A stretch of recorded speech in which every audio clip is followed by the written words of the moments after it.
Alô, Charla 10, a parada é a seguinte, peça sua forneria original, franquias espalhadas por todo o Brasil. Em cima da seleção de 70 que o Casal tava dizendo, esses dias eu tava vendo um desses, não era nem um meme, era uma foto do time titular de 70, só que com o escudo dos clubes onde eles jogavam, né?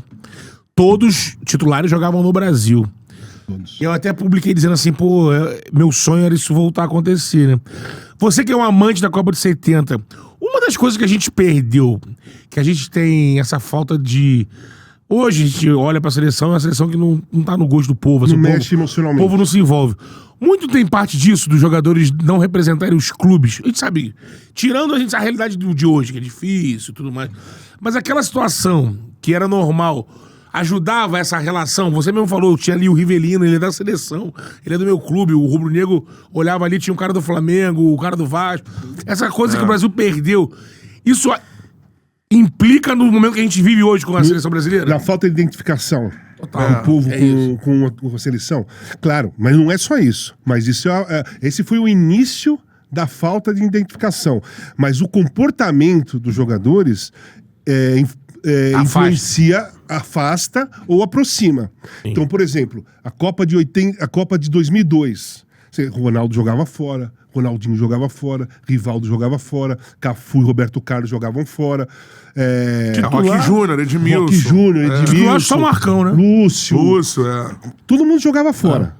E não tinha identificação aquele time. Você não torcia pelo Ronaldo, você não torcia pelo Ronaldinho Gaúcho, pelo Rivaldo. Claro. Você, porra, não era um barato, saiu uma falta e fala, pô, agora o Roberto vai dar aquela puta pancada. Porra. As arrancadas do Cafu, aquilo é independentemente dos jogadores jogarem na Europa. Uma outra coisa que prejudicou foram as redes sociais. Né? Então, por exemplo, naquela época de 2002, você sabia muito pouco como os jogadores se comportavam.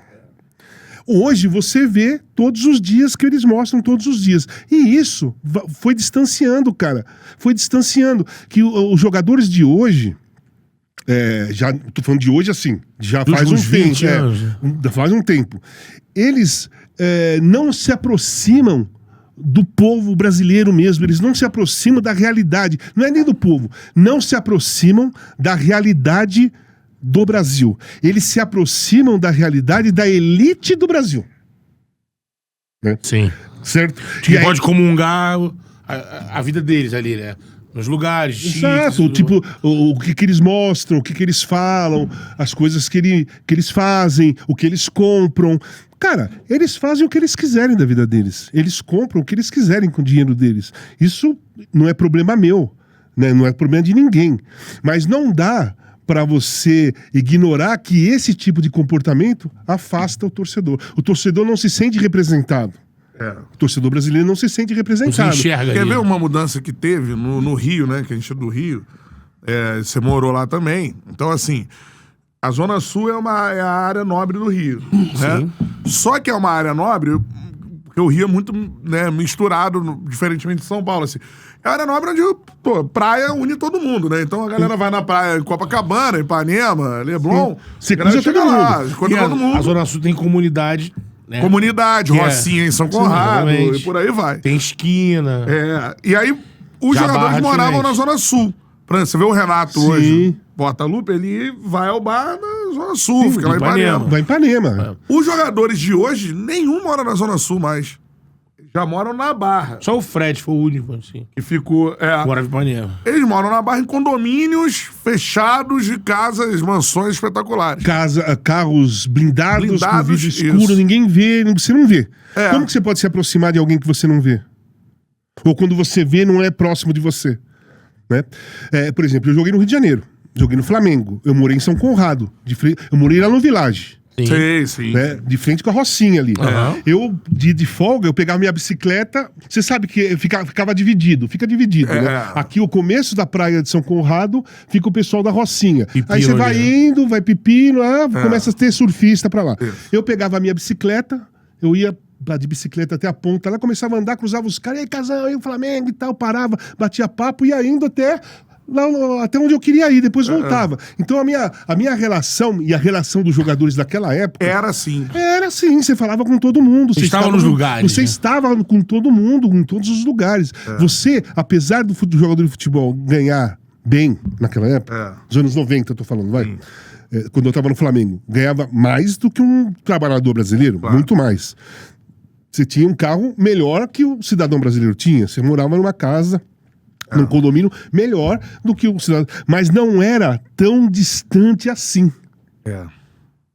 E o comportamento dos jogadores daquela época deixava a distância menor.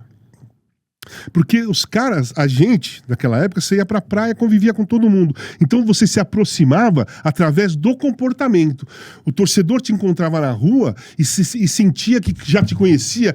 Por exemplo, todo mundo me chama de Casão. E aí, Casão, fala Casão, na rua. Intimidade. Uma pessoa que me cruza na rua, que eu nunca vi na vida e talvez nunca vou mais ver, ou passa de carro, fala Casão. Aí eu, opa, beleza. Por quê? Porque eu sempre tive esse tipo de comportamento de proximidade. Quer dizer, pra mim é normal. Pra mim, o modo que eu encaro as coisas, e muitos encaravam as coisas... Por naturalidade, né? A minha profissão foi jogador de futebol. Sim. Mas isso não me coloca mais nem menos do que ninguém. O que vai me colocar numa situação de superioridade é o meu comportamento. É o tratar bem. Agora, se você se comporta... se você conversa com todo mundo, se você respeita todo mundo, se pra você não faz diferenças, você não... Puta, eu não vou lá porque tem... Porra, o pessoal de lá não é do mesmo nível social que o meu. Se você faz isso, cara, você vai se afastando cada vez mais da sociedade. A sociedade que você vive. Qual é, meu parceiro? Curtiu esse corte que você acabou de ver? Então se inscreva no Charla pra dar uma moral pro melhor podcast de esportes do Brasil. Tamo junto.